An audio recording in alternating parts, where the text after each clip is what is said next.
बहुत समय पहले की बात है। एक हरा भरा जंगल था जिसमें सभी जानवर खुशी खुशी रहते थे। इस जंगल में एक युवा हाथी जिसका नाम मोती था। मोती बहुत मजबूत और बुद्धिमान था, लेकिन उसे अपनी ताकत पर बहुत घमंड था। वह सोचता था कि वह सबसे शक्तिशाली है और किसी की मदद की जरूरत नहीं है। उसका सबसे अच्छा दोस्त एक नन्हा खरगोश चीकू था। चीकू हमेशा मोती को समझाता रहता कि जंगल में एकता और सहयोग से ही सब कुछ चलता है, लेकिन मोती उसकी बातों को अनसुना कर देता था। एक दिन जंगल में एक भयानक शिकारी आया। वह जंगल के सभी जानवरों को पकड़ने के लिए जाल बिछाने लगा। मोती ने देखा कि शिकारी धीरे धीरे पूरे जंगल पर कब्जा कर रहा है, लेकिन उसने सोचा कि वह अकेले ही शिकारी से निपट लेगा।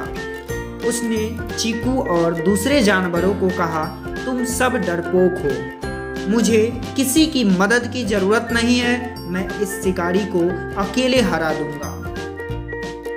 मोती अकेला शिकारी से लड़ने के लिए आगे बढ़ा, लेकिन शिकारी बहुत चालाक था।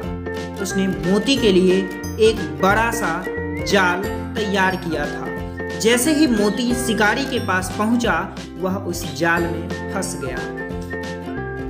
अब मोती को समझ में आ गया कि अकेले शक्ति होना ही काफी नहीं है, बल्कि सभी के सहयोग की भी जरूरत होती है।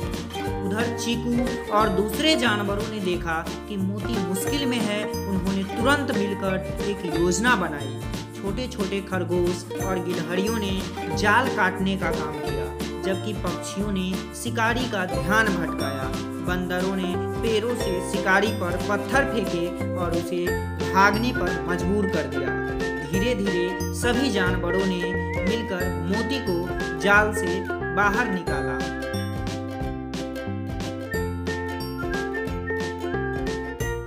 तब जाके मोती उस जाल से छुटकारा पाया। मोती को अपनी गलती का एहसास हो गया।